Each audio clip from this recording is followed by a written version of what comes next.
Mengingat kembali Boyolali, Ganjar yang mulai problematik dan Prabowo pun ikut diusik. Jakarta, saya lihat gedung-gedung mewah, gedung-gedung menjulang tinggi, hotel-hotel mewah. Sebut saja hotel mana di dunia yang paling mahal ada di Jakarta.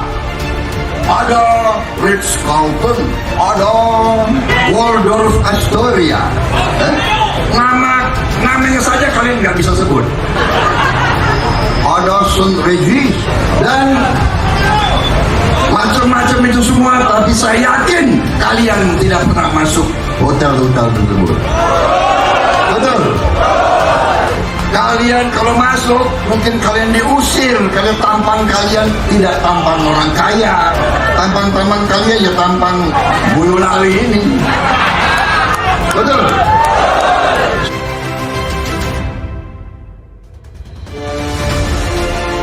Zamannya sekarang politik adalah politik adu program, kontestasi program, kontestasi adu gagasan, adu ide, adu prestasi. Sekarang saya sampaikan adu rekam jejak, ya itu. Ya kalau masih memakai cara-cara lama seperti itu ya masih politik kebencian, politik sara, politik adu domba, politik cabla, itu yang namanya tadi politik sontoloyo.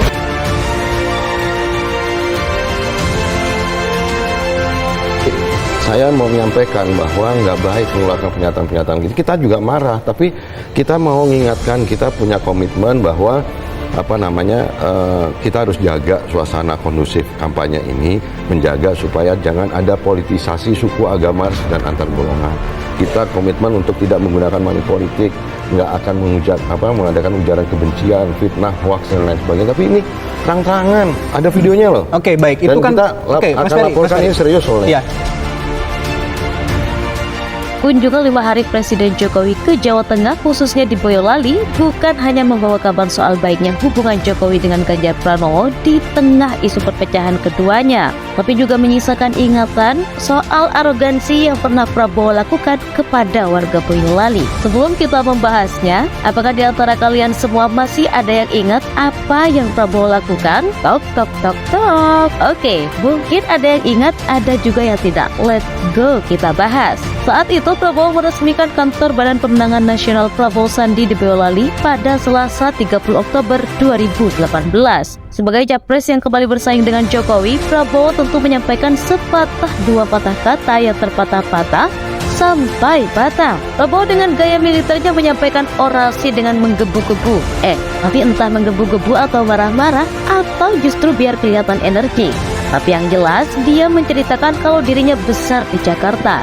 Dan di sana banyak bangunan mewah dan hotel kelas dunia juga ada. Saya yakin kalian tidak pernah masuk hotel tersebut. Kalian kalau masuk mungkin diusir karena tampang kalian tidak tampang orang kaya. Tampang kalian ya tampang-tampang Boyolali ini, ujar Prabowo. Parahnya ungkapan itu disambut ketawa meriah para hadirin yang ada. Perkataan Prabowo itu langsung viral karena telah melecehkan warga Boyolali. Mereka dianggap orang rendahan yang sangat dengan mudah didiskriminasi kaum atas. Jelas, ini menunjukkan arogansi Prabowo. Mentang-mentang dia lahir dari rahim berada dan karirnya lancar-lancar saja, seenaknya saja merendahkan orang lain.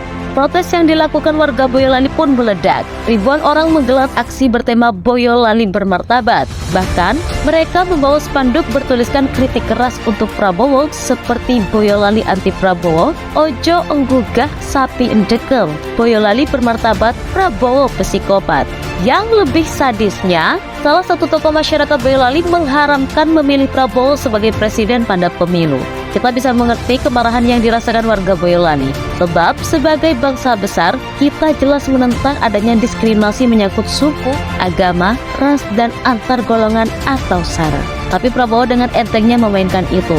Jokowi telah membuka pikiran kita soal kasus ini. Secara tersirat, mungkin dia ingin kita ingat bagaimana sosok Prabowo yang sebenarnya. Luka itu juga masih membekas di ingatan masyarakat sana. Sebenarnya Prabowo ini benar-benar mengerti perasaan masyarakat atau tidak sih? Jujur, sejak peristiwa ini dulu mereka sudah mantap untuk tidak memilih Prabowo sebagai presiden. Sebab hal tersebut jelas menunjukkan ketidakpahaman Prabowo dengan kondisi masyarakat. Sebab jika dilihat pun, karir politik Prabowo masih belum cukup mampu memahami kondisi negeri ini. Lihat saja, latar belakang Prabowo kuat di militer, sementara dia belum pernah menjadi seorang kepala daerah dari tingkat RT hingga gubernur. Artinya apa Bang Messi? Artinya Prabowo belum pernah menghadapi tuntutan masyarakat secara langsung, seperti kemacetan, banjir, harga bahan pokok tinggi, kemiskinan, dan lain sebagainya. Dari mana kita bisa berkata begitu? Ya, dari perkataannya soal tampang Boyolali itu. Prabowo jelas harus banyak belajar lagi. Masa iya kita mau dipimpin orang yang tak paham bagaimana mengelola wilayah, tak paham melakukan rakyat kecil, sampai-sampai kemiskinan pun dijadikan ajang bercanda. Belum lagi kita bahas soal kasus penculikan aktivis yang melibatkan dirinya. Lalu kesetiaannya pada Soeharto yang berarti jiwa-jiwa Orde Baru sudah melekat di diri Prabowo. Tambah jelas jika Prabowo minus banyak hal soal menjadi pemimpin, yakni tidak merakyat, dan kemungkinan kepemimpinan otoriter ala Soeharto akan menjadi jalan politiknya jika menjabat presiden. Makanya kita perlu berterima kasih kepada Presiden Jokowi. Kunjungannya ke Boyolali kemarin membuka ingatan kita soal arogansi yang dilakukan Prabowo. Bukan tak mungkin sifat itu sudah melekat pada dirinya dan akan benar-benar menjadi bumerang bagi rakyat Indonesia. Cukup warga Boyolali jadi korban, jangan Indonesia.